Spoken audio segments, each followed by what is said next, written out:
Indian air force कितनी सक्षम है इसका अंदाजा इस बात से लगाया जा सकता है कि अभी अभी रफाल इंडियन एयरफोर्स का हिस्सा बने, लेकिन बहुत ही कम वक्त में हमारे पायलट्स रफाल के मास्टर हो गए। आज जोधपुर पहुंचकर सीडीएस जनरल बिपिन रावत ने ये सब खुद बताया। 26 जनवरी को राजपथ पर रफाल एकलव्य और चार्ली फॉर्मेशन में उड़ान भरेंगे। ये फॉर्मेशंस परेड के लिए बहुत खास होती हैं।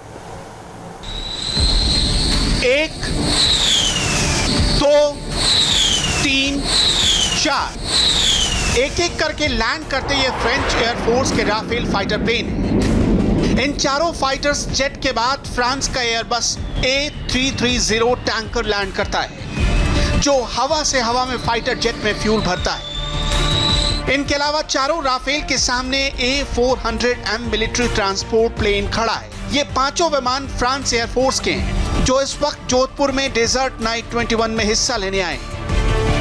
इस वक्त जोधपुर के आसमान पर राफेल, सुखोई और मिराज गरज रहे हैं।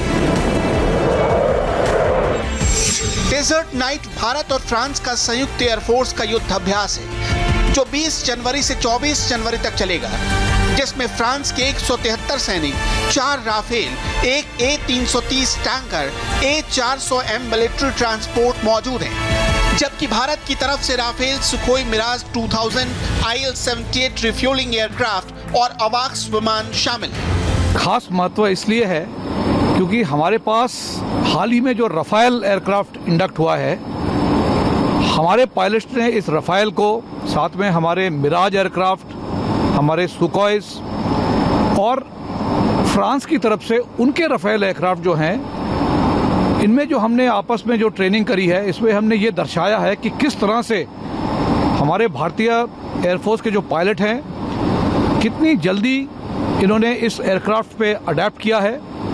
और हम लोग ने फ्रांस की एयरफोर्स को ये बता दिया कि हमारे पास जो भी एयरक्राफ्ट आया, हम लोग अपने ट्रेनिंग में इतने सक्षम हैं कि जल्दी से जल्दी हमारे पायलट्स किसी भी एयरक्राफ्ट को ऑपरेट करने में काबिल हो जाते हैं। इनकी गरज सीमा पार सुनाई दे रही है और महसूस भी की जा रही है, क्योंकि ये युद्ध अभ्यास ऐसे वक्त में हो रहा है LOC पर पाकिस्तान से और LAC पर चीन से विवाद अपने चरम पर है। पाकिस्तानी जनरल बाजवा बार बार LOC का दौरा कर रहे हैं, अपने जवानों का हौसला बढ़ा रहे हैं। LAC में इंडियन आर्मी का रौद्र रूप देखने के बाद जिनपिंग को वेस्टर्न थिएटर के जनरल को हटाना पड़ गया। डेजर्ट नाइट 21 युद्ध अभ्यास में हिस्सा लेने वाले 2 फाइटर जेट्स का कहर पाकिस्तान बालाकोट एयर स्ट्राइक में देख चुका है।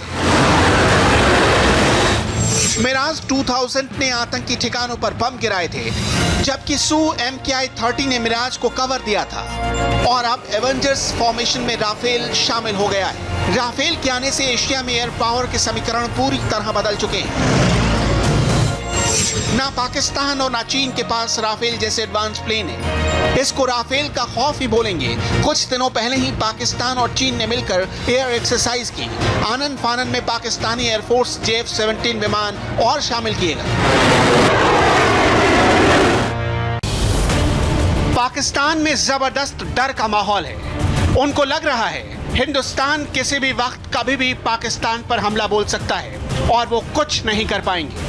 भारत में एनुअल आर्मी डे हुआ और उसके मौके पे उनके जो इंडियन आर्मी चीफ हैं general Manoj Mukund Naravane, I hope मैंने उनका नाम सही लिया, उन्होंने बड़ा एक इंटरेस्टिंग बयान दिया। उनका पहली बात तो यह है कि उन्होंने पाकिस्तान और चाइना के साथ किसी भी वक्त भारत पर हमला कर सकते, यानी उन्होंने कहा कि पाकिस्तान और चाइना मिलकर किसी भी वक्त भारत पर हमला कर सकते हैं। ठीक है जी, हो गया। अब भारतीय फौज इसके लिए हाई अलर्ट पे, और साथ ही उन्होंने ये भी ऐलान कर दिया कि पाकिस्तान पर हमले के लिए जगह और वक्त का तयन हमने कर लिया।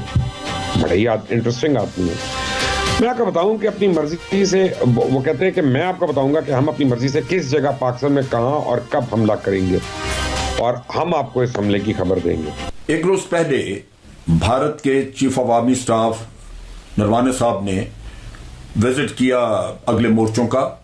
वो लद्दाख के इलाके में गए विजिट करके, और उन्होंने वहां पे स्टेटमेंट्स वगैरह दी। स्टेटमेंट जो है वो काफी स्ट्राइकिंग है, और उन्होंने ये कहा कि भारत को अब 2 फ्रंट्स के ऊपर जंग के लिए तैयार रहना चाहिए। यानी